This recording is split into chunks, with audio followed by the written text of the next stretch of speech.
Hope you're keeping well, friend.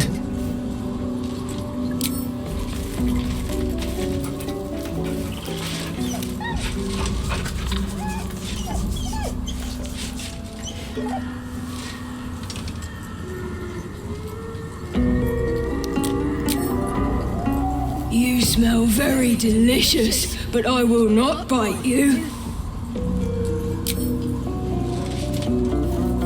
Ooh, more. Nice here. The caves smell like rotting meat. Goblin cat smells like goblins. Yes, fun.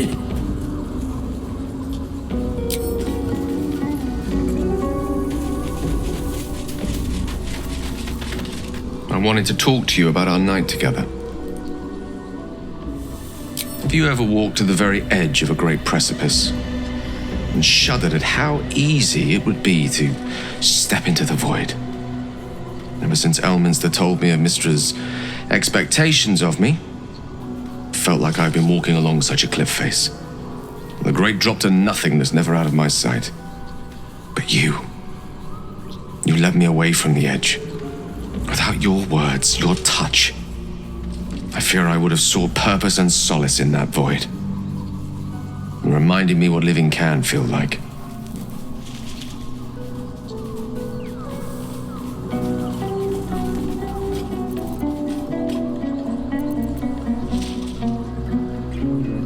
Well, generosity is always a noble virtue, whether it be in the streets, by the charity box, or betwixt the sheets. Besides, given my propensity towards verbosity, surely can't be a surprise that I have a practiced tongue. I hope the end is much farther away than I had suspected. I hope that night meant as much to you as it did to me. And I hope we will have more time together. Together. Alone.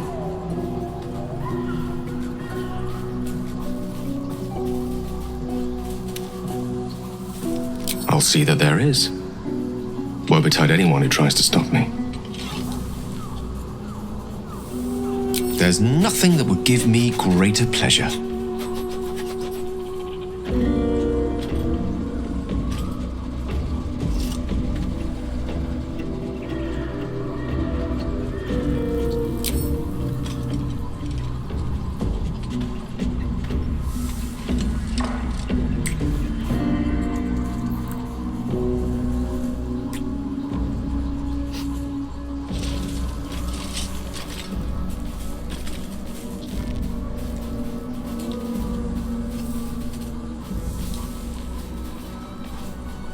Grateful, mostly.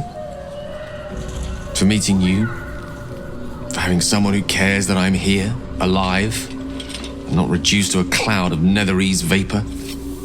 Someone apart from my Tressim, that is.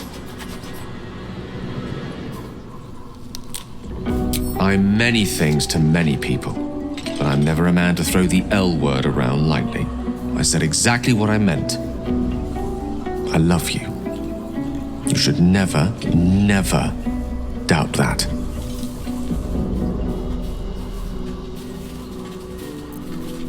Plenty of them, and all complicated. It's not easy to turn away from one you once loved, but now that I see our relationship with all the illumination hindsight has to offer, I mostly feel only regret. I was not the first wizard to fall under her spell, nor will I be the last. I was an amusement to her.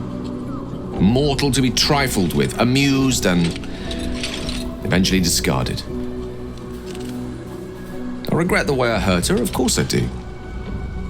But she would have seen me destroy myself to earn her forgiveness. There's no love lost between us. None at all.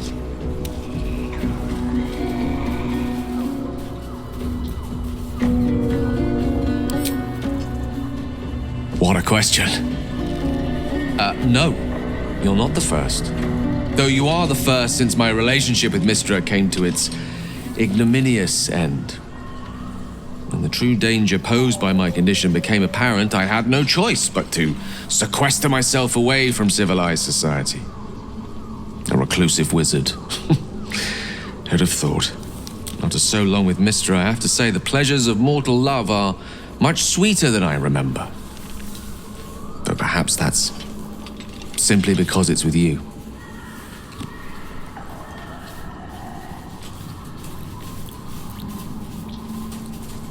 You must know, our relationship is the brightest spot in our otherwise bleak endeavor.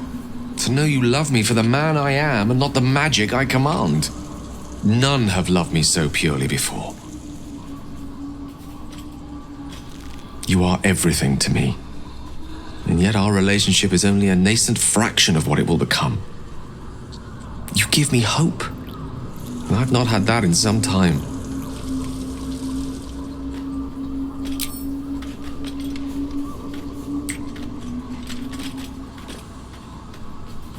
No matter. After all, a bond like ours hardly needs words to express it. What else is troubling you?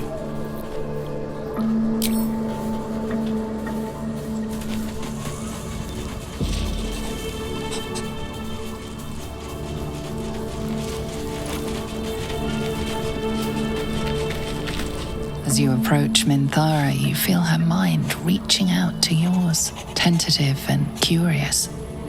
Then it retreats, soft as a whisper. Sorry. Old habits.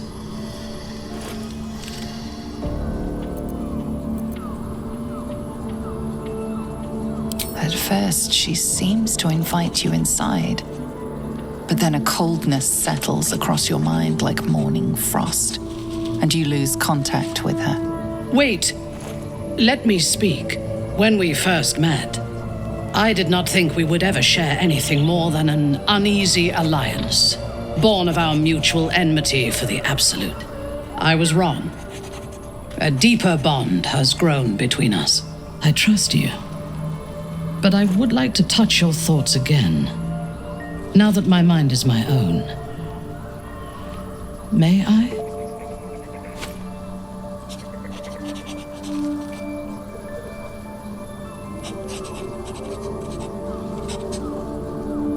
Curiosity.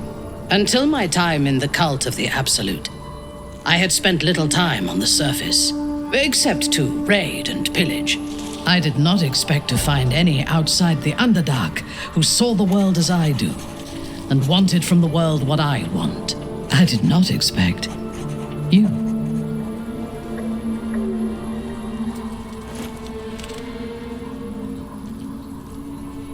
You should be. On those rare occasions when people have surprised me in the past, I received new scars to remember them by. You are different. A pleasant surprise.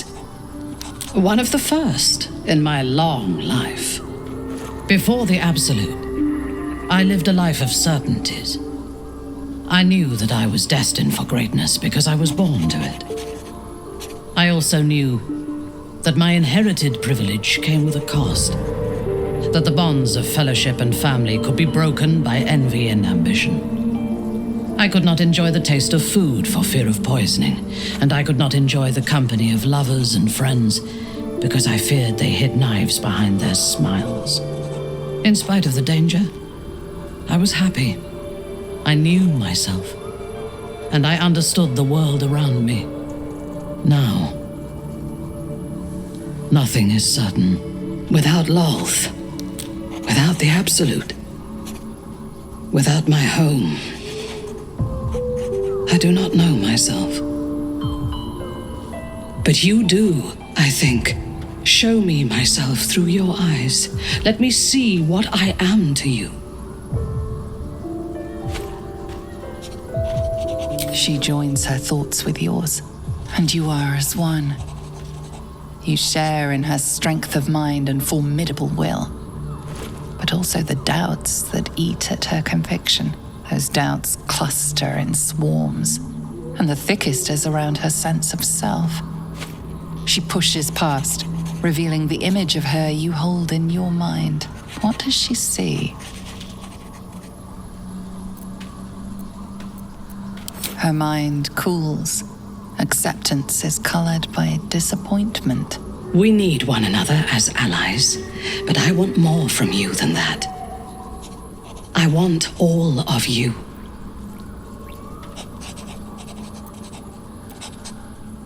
Now you can have me instead.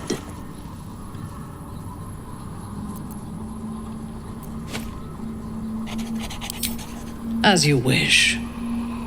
It is a rare occasion when I do not get what I want, but you have shown your worth in many ways. I will be satisfied to have you as an ally. You wish to consult me?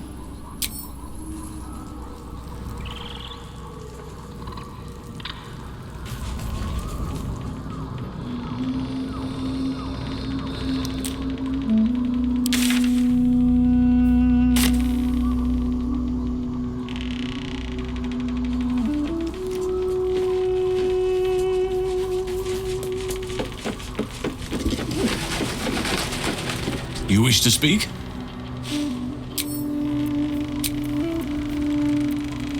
You wish to speak? I'd rather the shadow curse didn't linger just beyond the campfire. But your company more than makes up for it.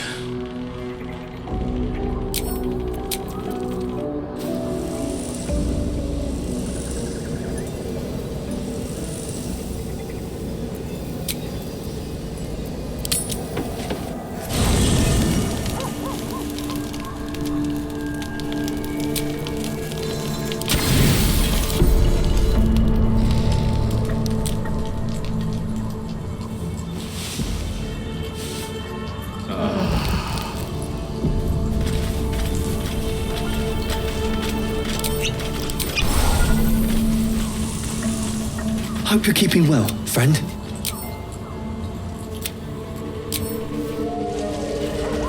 You smell very nice here. Yes? Fun.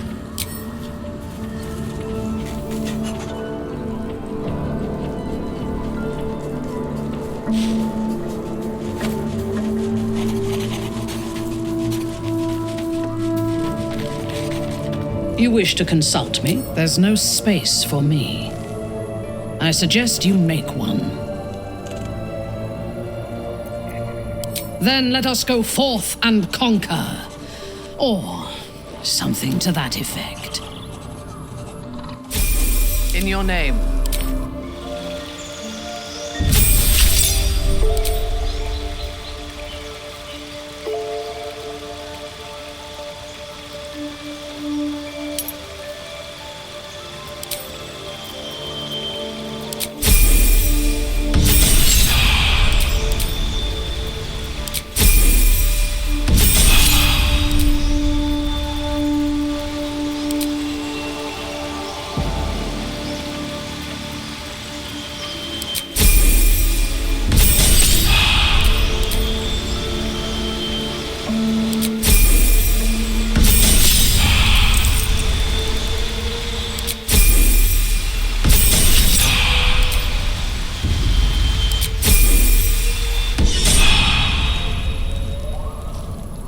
Our enemies are everywhere.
Cozy setup you have here.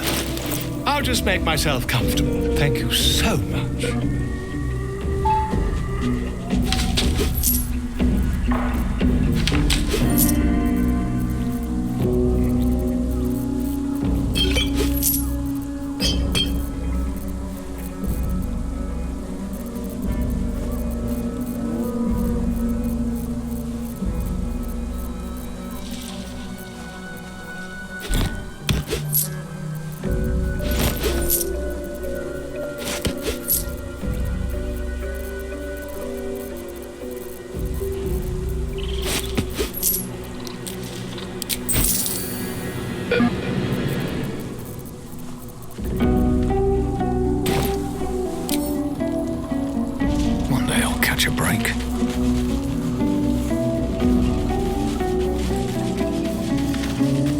Greetings.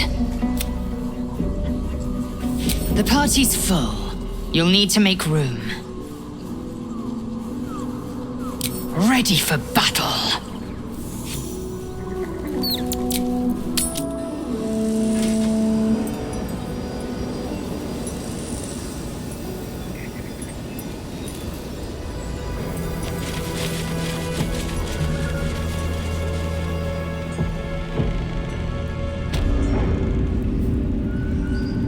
Just focus on the glory to come. To diminish our efforts, but it was rather simple getting here in the end, wasn't it?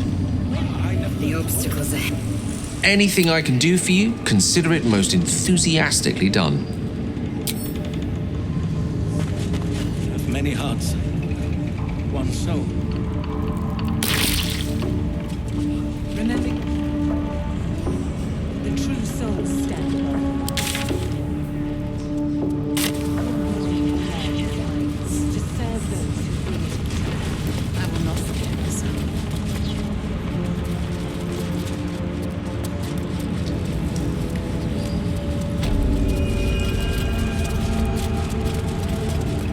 In her name. By her design.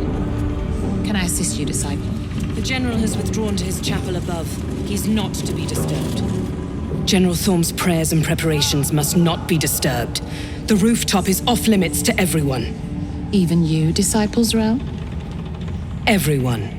Keep watch and ensure that nobody passes. Excellent timing, true soul. The goblins. Tell me how they suffered. No, better yet, show me. Her mind enters yours abruptly, flickering across your memories in a blaze of excitement. She sees the goblins walking free, and a burning rage fans across your mind like wildfire. Explain yourself.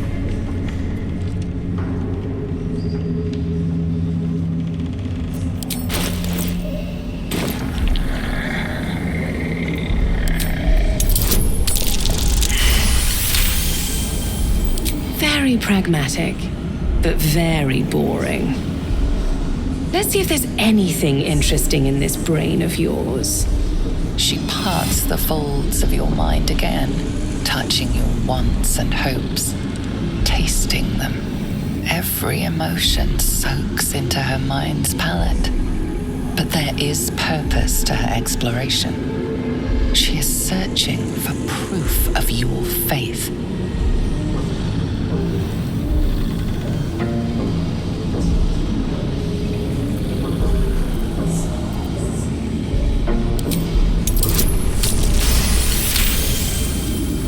Feel her mind tremble with surprise. She wasn't expecting to see that, but she likes it. Such single-minded focus. Perfect to be guided by the Absolute's loving hand. I have already been blessed to stand in her presence. It was bliss. She gave me everything I wanted.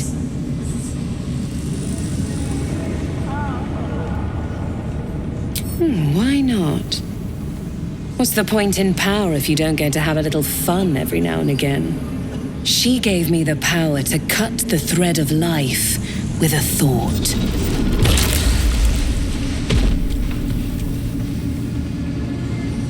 But I can caress as well as cut. That's why you should stay on my good side. And the best way to do that is to serve General Thorm. I have a mission for you. That's it. Play along. The closer you can get to the General, the closer you'll be to the answers you seek.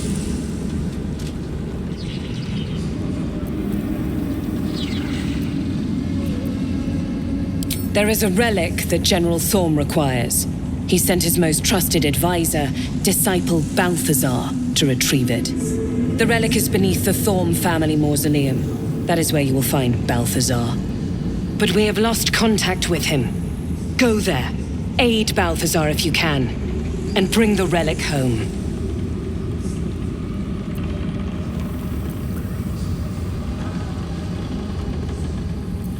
And I accompanied him. It was destroyed shortly after he left Moonrise. Hardly a surprise. We're protected here, but outside the shadows are hungry. It is something that General Thorm desires, and that he has ordered us to retrieve. That is all you need to know. She's suddenly nervous, on edge. Talking about the relic makes her anxious.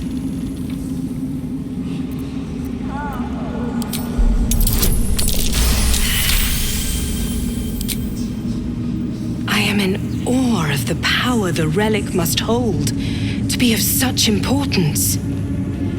General Thorm will not leave Moonrise without it.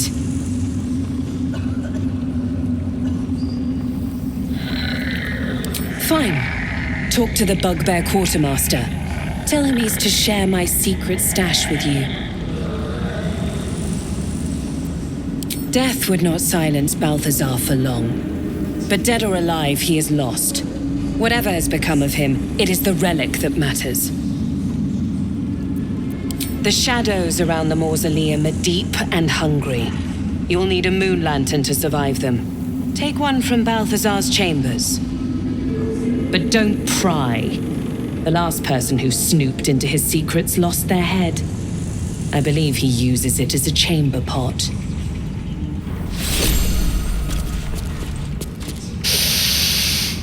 The tower doesn't stink like an overstuffed cemetery. Which means Balthazar hasn't returned. So why are you here instead of out there looking for him?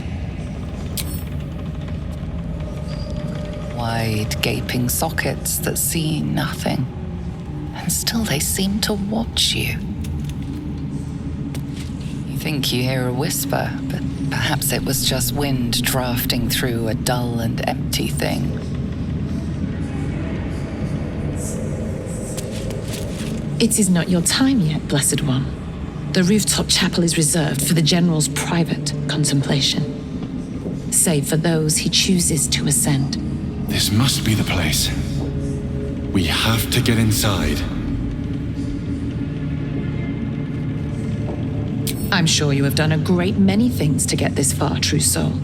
But above, you will stand in her very presence. Such an honor requires more. Her words are diplomatic, but her face betrays her true feelings. Utter contempt for you and all your kind. Disciple Zrel has given you a chance to earn that honor.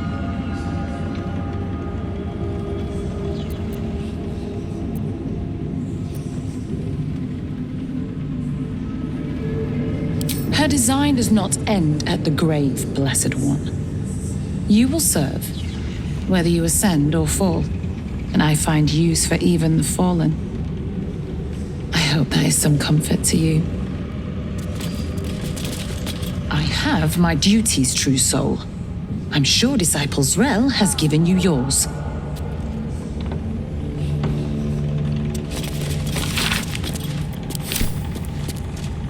My time is yours. What do you need? Let's have a look.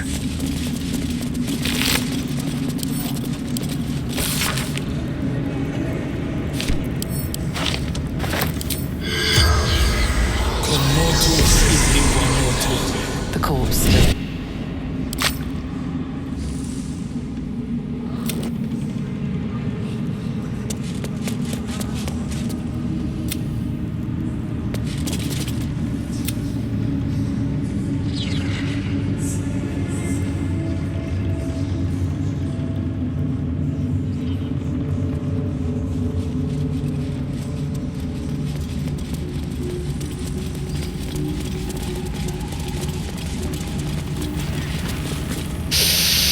So why are you here instead of...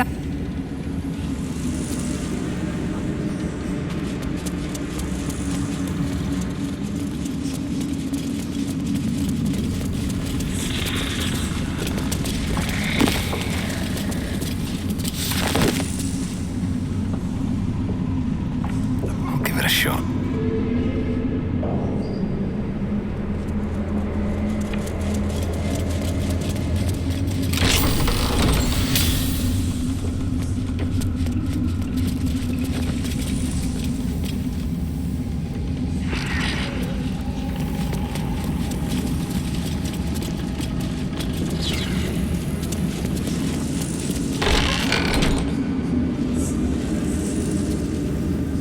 Maybe I need more pockets.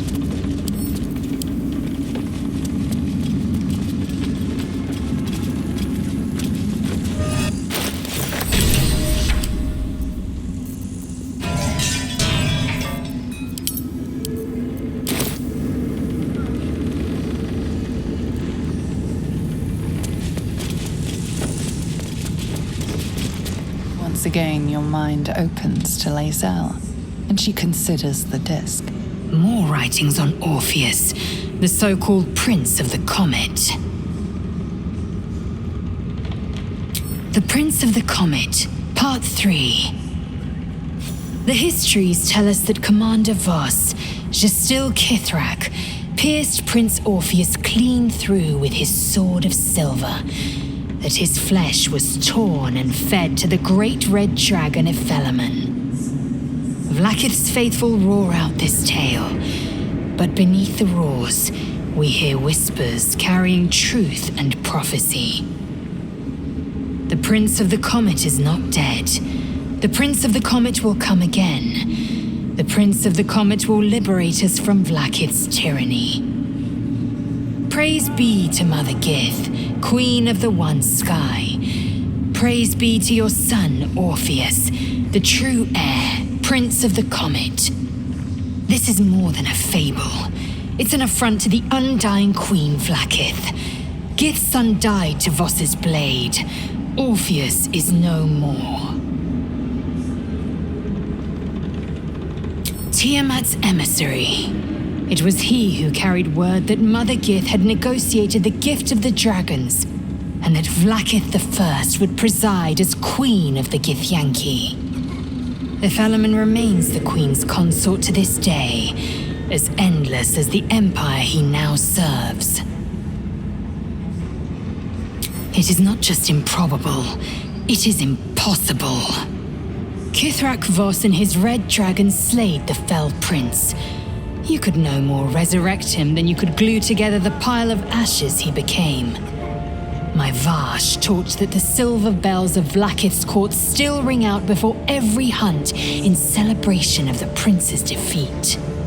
As a child, I longed to hear them for myself and sing in praises to the deathless queen and her Githraki. Anything more?